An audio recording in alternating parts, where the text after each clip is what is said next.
Hi, folks. This is Harold Ree with the Paw Print Animal Rescue Podcast. We're super excited today to bring you Celine Yang. She covers a variety of topics, including scent work, DNA testing, a couple of different product reviews, including remote pet feeders, how to get some great behavior training online, and she also talks about her two wonderful dogs, Severus and Whizbee. Just one heads up, we've marked this episode E for explicit. The one bad word, if you want to call it that, is a word that rhymes with witch. So please be careful when you're listening with some young ears. Thanks, and on to the show. This is Paw Print, an animal rescue community, episode 148. I'm Nancy Ree. And I'm Harold Ree. Today's guest is Celine Yang. When I come home, I really consider it my responsibility to give them the best life that they can have. So that includes mental enrichment, which I like to do through training or through play. While exercise, I try to take care of their health, mental health and physical health. And I just really submerge myself in the dog world because it was a really great way for me to have a hobby. Today's guest is Celine Yang. She has a personal blog called Dogwarts. You can find her at dogwarts.blog. Its full name is Dogwarts School of Bitchcraft And Trickery.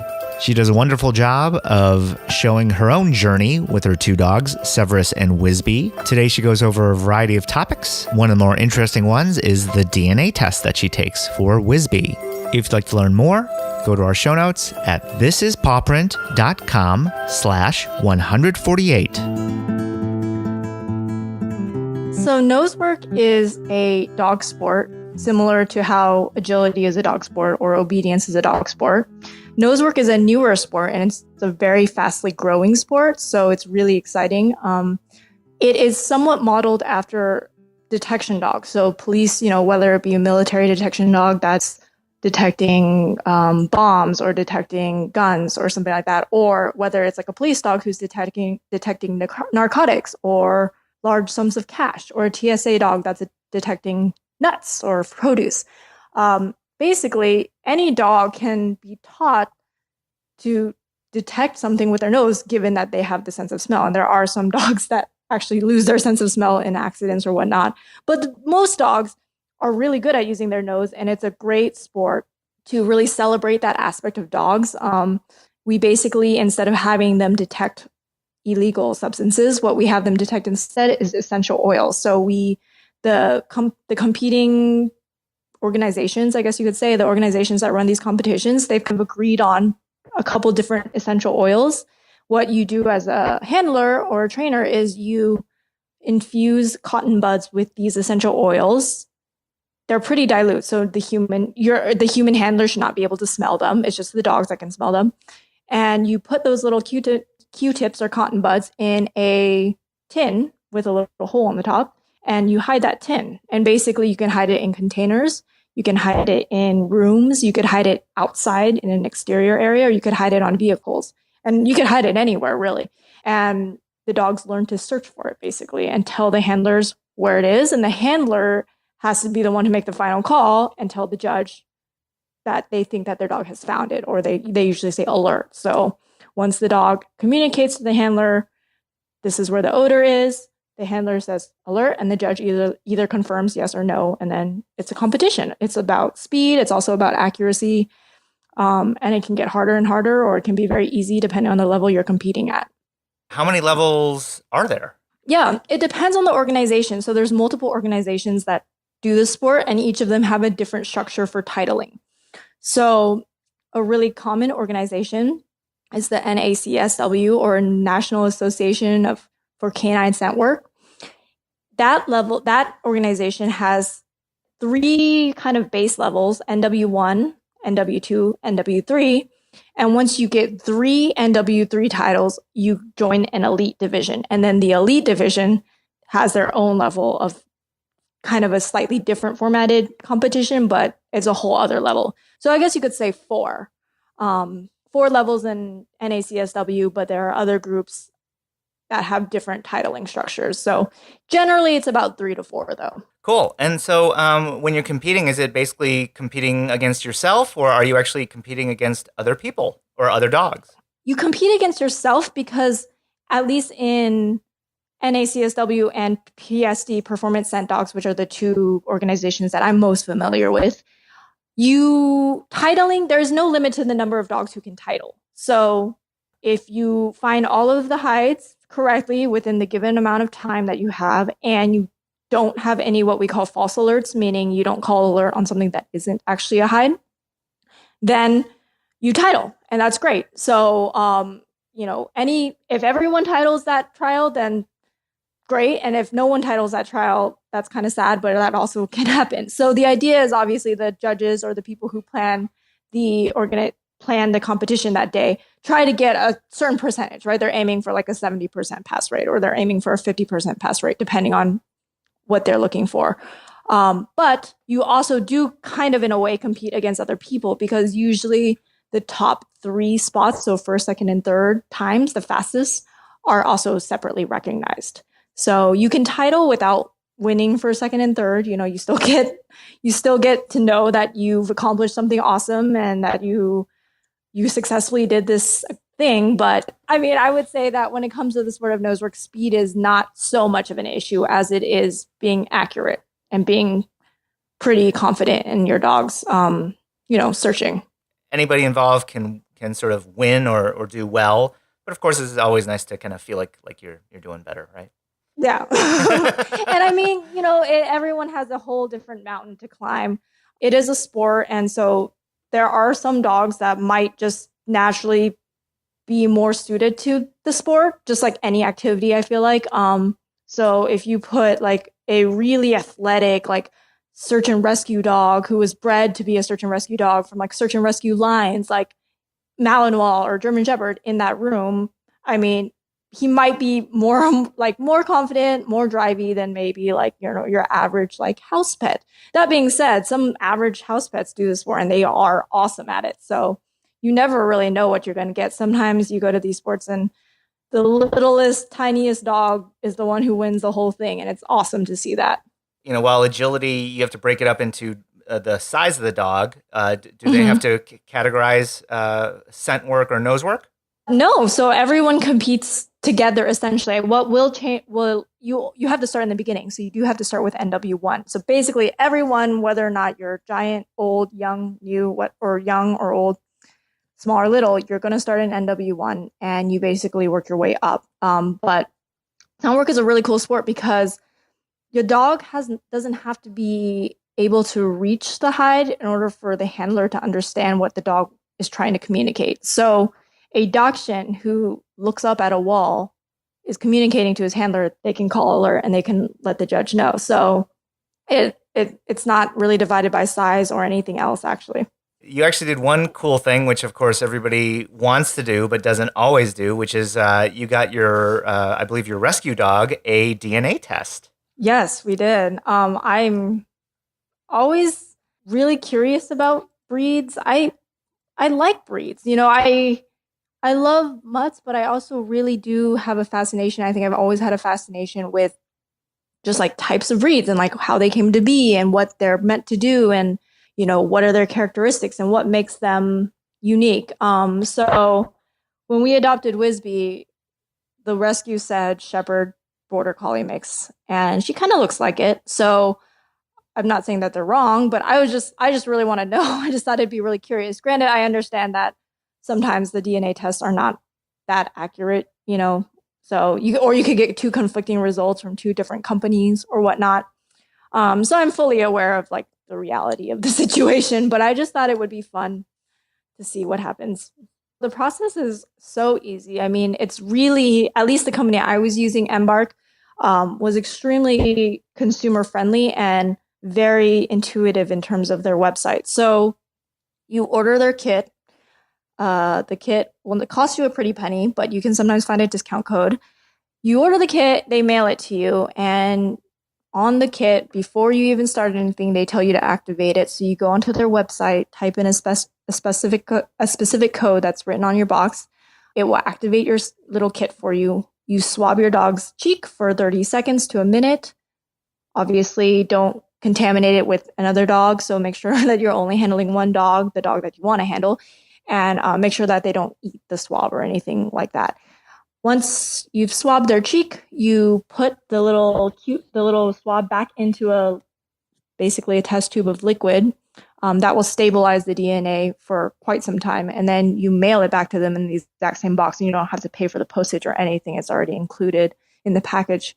Then you just wait. So Embark has been really awesome about sending me kind of regular updates. They send you an update when they receive my kit. They sent me an update when they started to replicate, the DNA. They sent me an update when they started genotyping. So they've been pretty transparent and kind of, I'm not a biologist, but I do have a little bit of very basic knowledge.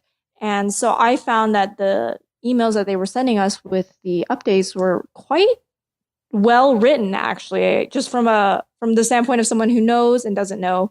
I thought that they were short enough to be interesting. I actually read the whole thing. They were kind of lighthearted, and they gave you a little bit of the science, but not too much of the science. So I thought that was actually really nice. And it seems like a lot of people also appreciate that, because I was reading reviews for Embark when I was thinking about buying the kit, and a lot of people really appreciate how nice the updates are and how well written they are. Fast forward a few weeks, and Celine has just received her DNA results from Embark. I was thinking German Shepherd dog, maybe some Border Collie, but not a ton, and maybe some Lab. Her rescue had pegged her as German Shepherd dog and Border Collie, but if those two dogs were to breed, they would have a way higher energy dog than Whizbee is. And Whizbee is actually really lazy. So I had suspicions that wasn't quite where we were. From an appearance standpoint, Whizbee looks like the dogs you see, like the disc dogs, like the ones that are... Yes. Yeah. Yeah. She would be maybe a little bit big to be quite as agile as you'd probably want for like a really efficient disc dog or like agility dog. She's probably a little long for that, but she does look kind of like a little Border Collie mix. Her markings are very similar. Okay. So I don't blame people for thinking that. Right. So drum roll. What was the final result? So the final breed result is that she's 71% German Shepherd dog, 11.5% Chow Chow, 9.3% Siberian Husky, and 8.2% Boxer. Okay. And they actually provide a family tree too. So it looks like, and I mean, obviously they don't know, but they kind of have this algorithm that's kind of their proprietary product, this company. And it is, on one side, they think it's just full German Shepherd. So one parent was a full bred German Shepherd, and the other parent had great grandparents that kind of went back to German Shepherd dog, Boxer mix, Chow Chow, and Siberian Husky mix.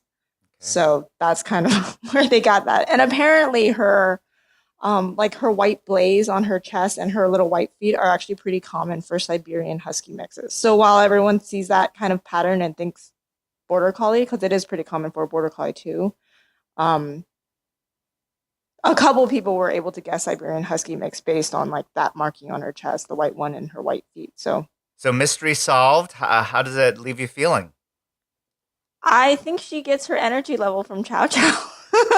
Now that I think about it, I'm like, oh, but I mean, I don't know. It's fun. It's fun to know that she's that much German Shepherd dog, because I was pretty surprised that she was as much German Shepherd dog as she is. It doesn't really leave me feeling any other way though, other than it's kind of funny looking at her and thinking she might be a part Boxer, but she doesn't really look anything like a Boxer. But I guess genetics are funny that way. You never know what is going to be passed on. It sounds like you tend to enjoy, kind of trying out new products and services. Anything else in the past year or so that really kind of struck a nerve with you or impressed you? I have a real shopping problem with dog things. I'm not going to lie. So I think one thing that's really become a fun part of our household, and I've really enjoyed using it, is a platform that I actually purchased. I purchased it at Clicker Expo, which I went to in, was it March, I think. It's a platform from the company Blue 9 Pet Products, and their most famous product is the Klimb. It's spelled with a K, Klimb. And it's a plastic platform. It's square. It's got detachable legs, so you can unscrew them and kind of fold them into the bottom of the platform and carry it around. And it's pretty portable, but then you can unscrew the legs back out and put it back on. It's really easy to assemble. And it's kind of coated with a non-slip material, so the dogs are quite comfortable standing on it and they don't slip at all. And so I bought two at Clicker Expo, and I've been really enjoying using them for a lot of different purposes, not just for training. So it's a platform that you can use for managing your dog. So I manage one of my dogs there during meal times. He knows to run up onto his climb. That's where he gets fed. Another way I like to use it to manage him is he was my original dog and he really loves to train. But of course, I really need to spend some time training the new dog because she needs to learn the basics. And when I'm training her, I have taught him to stay on his climb. So he now, you could use a crate or you could use a mat or something like that. But I do find that dogs really enjoy platforms. I think most dogs like being on something high. It's kind of empowering to them. They get some sense of seeing everything going on, but being included in it. But at the same time, it delineates space for him really well. So he knows, that he should stay on it. And he has to think pretty hard about getting off of it. When he gets off of the climb, it's a pretty conscious decision that he's made, because it's not like he just wandered off of it. He had to take a big step off of it. So I like to use it for managing him during training sessions. And I'm also using it for the newer dog too, to manage her, teaching her to be more interactive with objects because she's quite timid and she's quite shy. So she's been learning to get on it as just a, sort of a behavior and as a feat in and of itself, a little shaping exercise. And she's been having fun, and she definitely wasn't as confident, but she's getting better. So that's really nice to see. I also like to turn it on its side, and I can work on rear end awareness exercises with my dog. He's learning to back up onto a wall. So in order to approximate a full vertical wall, I want to have a lot of kind of angled options. And so the climb is really easy to do for that because I can kind of tilt it at whatever angle I want it to be at. And he's learning to slowly, gradually learning to back up onto more and more steep surfaces. So I've been using it for things like that, and it's so versatile. So I'm really loving it. All right, great. So a couple questions. One is that is it best to use with clicker type training, or can you use it with other schools or thoughts of training? I recommend using it with clicker training just because I think it's a easy way to work on a simple shaping project with the clicker. So it really, if we teach our dogs to offer going onto the climb because they know that they get reinforced for being there, it really doesn't take long for the dogs to do it. And I want it to be kind of like their place where all good things happen and they're pretty safe and nothing bad's going to happen to them. So I would recommend people try it with a clicker. And Blue Nine, the company who makes the climb, is a very positive reinforcement based company. And so trainers all across the world are using the climb in different ways for different dog sports. A lot of disc people, Frisbee, essentially, people use the climb to work on vaults. Agility people are using it to work on table work. So it's a pretty useful positive reinforcement tool. Okay. Well said. Well said. Blue Nine will be sending you a check, I guess, in the mail or something like that. Other than the climb, any other products or service? So we've talked about the DNA test by Embark. We've talked about the climb. Any other cool products? Another really cool project that I really like to work on is I like to use, if dogs have any sort of issues with separation anxiety, crate training, or any situation where you would really love to be able to reinforce them without being right next to them, I really love working with remote dispensing treats. And the remote dispensing treat that I purchased and I really think is quite impressive is the Pet Tutor. It's a really cool design that was developed to help owners use positive reinforcement when they couldn't be near their pets. So obvious applications for that would be things like crate training, separation anxiety training, for example, confinement training. And what it does is essentially it's a cylinder and you fill it up with small treats.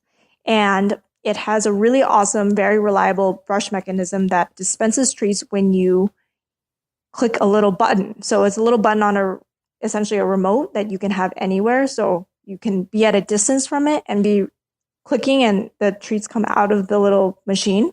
Or you could just set it up to automatically dispense treats every 15 seconds or every 30 seconds, or it can also randomly dispense treats. So there's a lot of different settings. It also has a really cool feature that I don't use that much, but they call it bark feature. And what happens is there's actually a microphone on the pet tutor, and if it detects your dog barking, it will stop dispensing treats for a certain amount of time and then start dispensing treats again to reinforce the dog for being quiet. And it just has so many cool little applications you can use. The remote also has like a tilt sensor, so it has some sort of mechanical sensor. And what that does is you can use like a toy, like a Kong wobbler, or a toy that kind of bounces back and forth. You can put the remote in that toy, and you can like dispense your dog for hitting a wobbler, and then they have to run all the way back to the dispenser to get their food, and then they have to run back to the wobbler to hit to hit it or tilt it, and then they have to run back to get their food. And I've seen really cool setups of people who do that like up and down stairs to give their dog exercise and enrichment. So it's just a neat product, and it's again an awesomely designed product for positive reinforcement training.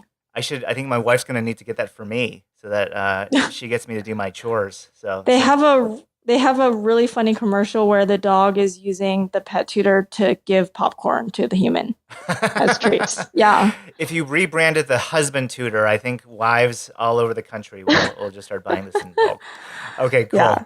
Cool. Well, why don't we just rewind the clock just a little bit, because, you're talking about things that require at least a little bit of training knowledge. So you want to maybe give us a little bit of your background? I am kind of dog person by night. I'm a lab worker by day. So I work in a battery company. And when I got my first dog, Severus, when we got him as a puppy, he was really kind of a terrible puppy. He was really freaking cute, but he was naughty. And I mean, all puppies are. So we just probably thought that we were going to be those magical people who had like a really easy time raising puppies, and we were wrong. He was difficult, and he challenged us. What happened was we took him to Puppy K, trying to be responsible, doing good things. We took him to Puppy K. We were lucky enough to run into an amazing trainer who got us started on positive reinforcement training with him from day one. And I got totally hooked. I mean, once we learned how to train him a little bit, he luckily was very food motivated. So once he started working with us, we started really enjoying our time training.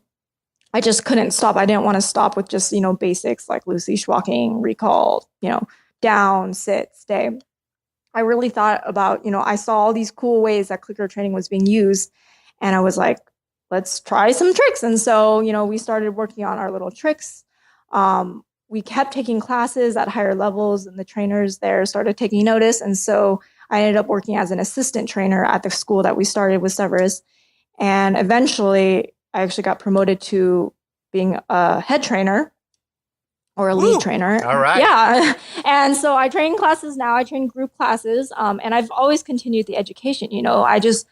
I was kind of that student who the teachers sort of knew they could invite me to like the conference, because I would actually be interested in paying all that money to go to a conference. I was just sort of really hooked on it. I found a lot of online resources for continuing my education. I actually decided to go for the Karen Pryor Academy Dog Trainer Professional Program, which is a 6-month program where you do a lot of online coursework, but you also have to train your dog and show up to these seminars with the head instructor and sort of demonstrate that you physically worked on it with your dog, and you and your dog have achieved these sort of steps in the training. And we graduated in November. Yeah, we graduated last November. Me and Severus did that. So I guess I have some sort of certification, but I still consider myself quite young in the dog training journey because my dog just turned 3 2 days ago. So I really only started this 3 years ago, and I don't really consider myself any sort of expert. But I'm having a lot of fun, and I don't think I'll ever stop wanting to learn more about dog training and behavior. Like if someone wanted to do what you do and just kind of get started, but more on a part-time basis, I mean, what kind of suggestions would you make? A couple suggestions I would make would be to join Facebook groups, because there are a lot of Facebook groups for different niches of dog-interested people. There are Facebook groups for fearful dogs. There are Facebook groups for or projects, like separation anxiety or muzzle up project if you have a, reactive dog or whatever. There's reactive dog pages. So there's a lot of different pages you can join on Facebook. When you join those sorts of pages, you're number one going to be connected to a lot of other trainers or a lot of like-minded people. You're also going to be aware of a lot of events. And if you can afford to, or if you're close enough to attend those events, they're awesome. The other thing is there are a lot of conferences out there that you can attend, and mostly they're marketed to people who are professionally dog training. But if you have the guts to, if you have the guts to kind of talk to your trainer and say like, oh, I'd be really interested in learning more. Are there conferences in the area that I could attend? There are usually a couple throughout the year from different groups. Pet Professional Guild does conferences. Pryor Academy does conferences. IAABC, International Association of Applied Behavior Consultants or something like that, Animal Behavior Consultants. They do a conference every year. So there's a lot of cool conferences you can go to, and you will be so inspired, and you'll also get to network. There's just always a networking component in those sorts of things. So yeah, you'll be so inspired. And there's also a lot of online resources nowadays, and we're so blessed to be in this era where a lot of positive reinforcement can be trained online. So if you just go to YouTube and you YouTube some cool positive reinforcement based trick tutorials, or even like agility basics or nosework basics or whatever, you can usually get pretty far. And honestly, when people see what you accomplish with your own dogs, they're more likely to be interested in, apprenticing with you or taking you on as an assistant or something like that. So I looked up a lot of YouTube tutorials. I love Kiko Pup, the YouTube channel from Kiko Pup. Emily Laurelham, who runs that channel, is an awesome trainer, and she's been so generous with the information that she gives online, which, I mean, she works as a dog trainer as her job too. So she's basically giving away her knowledge online. And I also, Pryor Academy has a lot of online courses you can take in various subjects like shelter work or puppies or training foundations, freestyle, canine freestyle, which is another sport. And then I also really love taking classes with a online school called Fenzi Dog Sports Academy. That's for people who are probably a little more interested in the sports side of things. So if you are interested in getting into obedience or rally or nose work or tracking or parkour or anything like that with your dog, and you don't really have the time to attend an in-person class perhaps, or your dog might not be suited for in-person classes, perhaps because they're fearful or extremely environmental or maybe reactive to other dogs, you can take online courses, and the instructors there are really world-class instructors for all of the respective sports. And so you can watch video tutorials, and depending on the level that you enroll at, you can either get direct feedback from the instructors, or you could just audit a class and kind of watch as other students get direct feedback from the instructors. And so the pricing is dependent on how involved you are with the instructor, but you can choose to be, less involved. It's a cheaper price, and you can still gain a lot of information from it. And they have amazing, positive training courses, basically. Great information. Thanks for sharing all that. Why don't we move on to your dogs? You really haven't talked that much about Severus and Whizbee. Tell us a little bit about what makes Severus special to you and what makes Whizbee special to you. Severus is so special to me because he is so sassy. He's a Shiba Inu, and they are a very interesting breed of dogs. They have a lot of personality. They're very bold. They're very independent, but over time, he's really grown to be quite a cuddly cat, if that makes sense. I love training him. He's a blast to train. There's just no question about it. He is so driven. He loves food. So if I trained him for 2 hours, he would keep with me for 2 hours. And I don't think that's a good thing to do. I don't think that dogs learn very well when they're trained for 2 hours straight. But Severus has just such a drive to work with me and to earn his hot dogs. He's so fun, and he picks up things so quickly. That's what I really love about him. He's just such a funny dog to work with, and he's really smart. Whizbee she's just a sweetheart. We adopted her on Super Bowl Sunday, so February 5th, I think, of this year. I knew that she was going to be a more mellow type dog. We adopted her and she arrived in New England. She is so calm, so mellow. She's really the kind of dog that just makes herself at home anywhere. I could be standing on a sidewalk, and if I just stood there for more than like 10 seconds, she just lays down. So in many senses, she settles really beautifully. And it's such a joy to bring her places because I can go to like a cafe and eat on patio, and I know she's just gonna lay right down and not cause any trouble.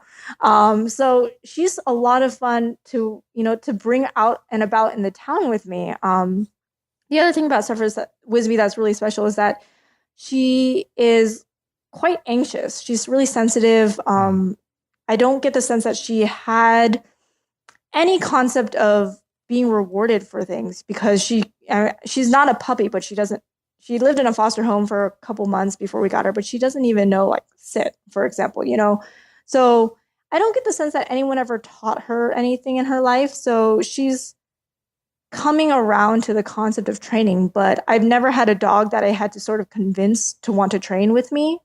And that's really different. It's really humbling for me, actually. And it's really stretching me to be a totally different minded person when I work with her than when I work with Severus. They're just so different. And so I'm learning a lot from her. She's more sensitive. She's softer. She's anxious. And so in many ways, that makes my job as a trainer harder for her. But I think at the end of the day, it's a real blessing because it's really given me a whole new lens to look at dog training from. And it's really helped me, I think, empathize with some of my clients because, sometimes I train dogs or people come into my class and sometimes they have the dog who is already, really eager to work for treats or, really comfortable, really confident, wants to benefit themselves, wants to create consequences that are good for themselves. And then there are other dogs who just don't seem to catch on as well to the training. And I think in the past, I just sort of looked at it and sort of went like, oh, sucks for them. Like, I guess they just have a dog who doesn't really like to train. Like, it's fine, whatever. Like their dog isn't causing trouble. They'll be great pets. But I think having Whizbee has really made me appreciate that, it is really hard for sometimes for people to really engage with their dogs or to bring their dogs out in training. And it's a challenge. And it's not really and it's not their fault. And it's not that they're not trying, I think, is what I would say. But some dogs are just a little softer and they're a little harder to really motivate than other dogs. And so I'm starting to really appreciate that with Whizbee. And I think I'm quite empathetic now to all those people that I sort of like was like, oh, I guess they're just like, their dog just doesn't really like to train. Like, oh, well, that's a shame, but it's okay. They'll still be great pets. But with Whizbee, like, I do want to really spend some time training her. I want to teach her some really cool things. It's going to take a little longer, and I'm going to have to figure out how she works a little bit better. But it's been a great challenge for me. So I'm loving that journey. Awesome. Well, it's almost like it's not the perfect comparison, but it's sort of like introverts, extroverts. Some folks like to learn visually. Some folks like to have things explained to them first before they learn. Absolutely. Dogs have all kinds of different learning styles, right? Yeah, it's so true. And I think one of the most grounding mottos or grounding themes that I try to repeat to myself every single day is train the dog in front of you. And one of my training idols, Denise Spenzi, wrote a book called that, Training the Dog in Front of You. And I have the book. And actually, Severus and I are in the book. We're on one of the chapters in the photo. So really exciting for me. But her whole book is based on, looking at the dog that you have, understanding, are they low power or are they high power? Are they confident or are they a little anxious? Are they drivey or not drivey? Are they resilient or not resilient? And just understanding that what you do with every single dog is going to be different. It should all be done in a context that I believe is kind and I believe is ethical. But at the same time, what you can push with some dog, you can't push with another dog. And sometimes where you choose to train, for example, the environment that you set yourself up in is going to be completely different. And what you focus on, things like some dogs need impulse control, whereas some dogs don't need impulse control. So a dog like Severus needs impulse control because he knows exactly what he wants. He makes it very clear what he wants, and he sometimes just goes for it. A dog like Whizbee, who doesn't really want much to begin with, if she wants anything, I have to let her have it. And have to make it an amazing thing. I want to reward her for just being interested. You know what I mean? So with a dog like Whizbee, I don't work on impulse control because she doesn't need it. But instead I work on, exuberance, and I work on kind of a little more boisterousness. And for a dog like Severus, I have to work on the opposite. So it's been a good challenge. And I have two very different dogs. I have no idea how that happened, but they're quite funny to live with. That's awesome. Thanks so much for sharing on both Severus and Whizbee. Just really, I think a lot of folks can definitely sympathize with what you've experienced. So thank you. Yeah, no problem. How do folks find you, whether it's online or social media? Yeah, so you can find me on my blog, which is Dogwarts, DOGWARTS.blog. I'm also quite active on Instagram. My Instagram handle is Dogwarts school Bitchcraft. So Dogwarts School of Bitchcraft with little periods in between.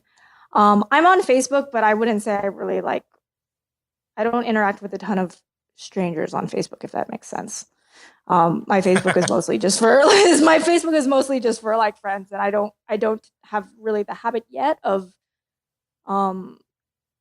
just like I've never been in the situation, I guess, where a lot of people who I don't actually personally know are friending me, if that makes sense. Well, basically you're firing that warning shot. Do not friend me on Facebook.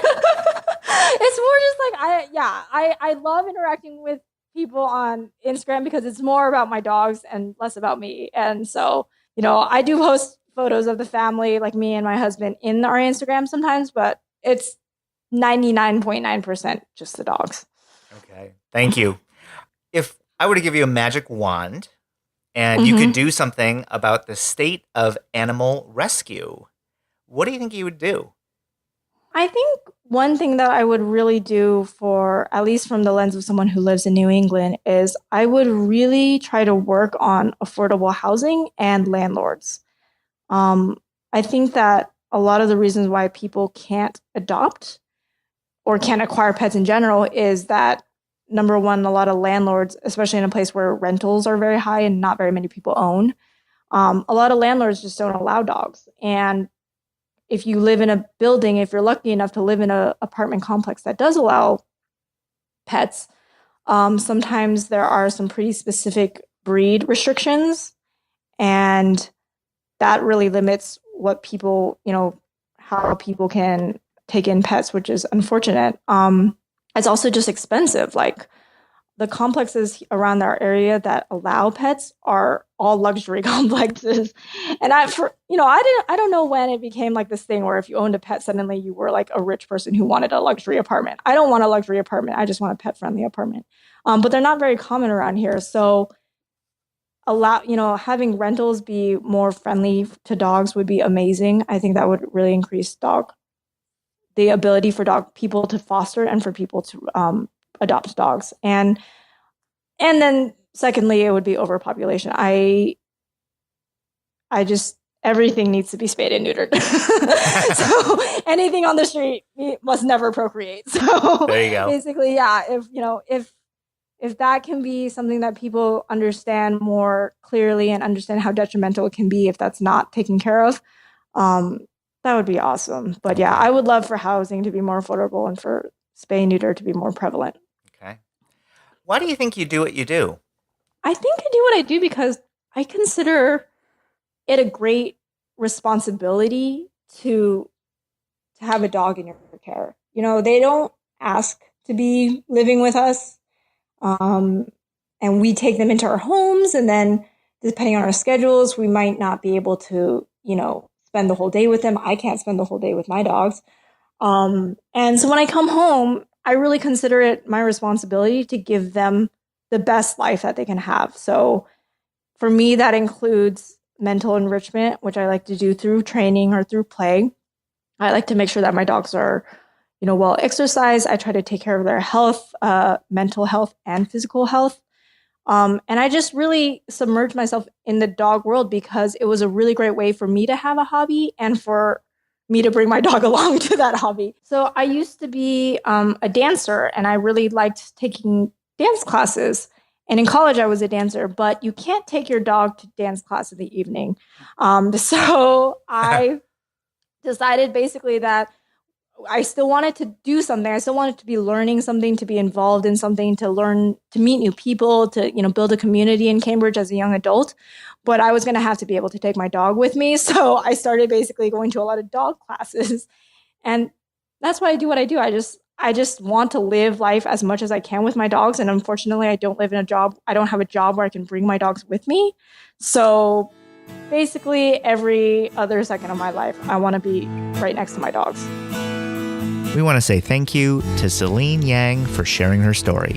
If you'd like to learn more about Celine Yang and Dogwarts, go to their blog at dogwarts.blog or go to our show notes at thisispawprint.com/148. All the music you hear on Pawprint is composed, produced, and performed by the wonderful Luke Gartner-Brereton. You can find Luke at info.vanillagroovemedia.com. If you'd like to listen to more episodes of Pawprint, you can find us on your favorite podcast app. Make sure to hit subscribe to get the latest episodes immediately. You can find us on social media, Facebook, Instagram, or Twitter. Look for This Is Pawprint. We have over 1,000 Facebook followers and 2,000 Instagram followers. We'd love it if you joined us in the conversation. We want to thank all of you for sharing Pawprint with your friends and family. We've now been listened to in over 130 countries and territories, and we couldn't have done it without your support. So thanks. And remember, you spread a positive message of love and peace by saving an animal. Have a great day, everyone, and see you next time on Pawprint. Pawprint is a production of EVER Education. You can't handle the truth.